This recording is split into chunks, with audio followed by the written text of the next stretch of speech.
তাহলে ধীরে তেমন কথা হয় না কত মোবাইলে আমি তুই দিস আর আব্বা কিনে দিয়ে যাবো আপনার কথা বুঝে থাকে না ওরে কি মোবাইল দিস না বাটন মোবাইল টাচ মোবাইল চালাবো না চার্জ না দিয়ে পালা আপনার কথা চার্জ দিলে বেতাল ফেসবুক মেসবুক অ্যাড করলে অনেক ফেরানি রিকোয়েস্ট পড়াইলে অনেক সময় মন চেঞ্জ যে আরো করা যায় ফেরানি বুঝলাই হ্যাঁ আঁকা আঁকা কান্দে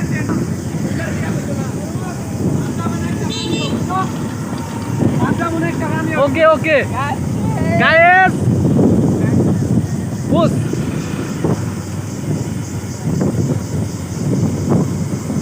তাহলে রেগুলার কথাই তো হ্যাঁ বইয়ের লাগতো তাহলে আর কি লাগে বাড়ি খাই আপনার সাথে বই আমার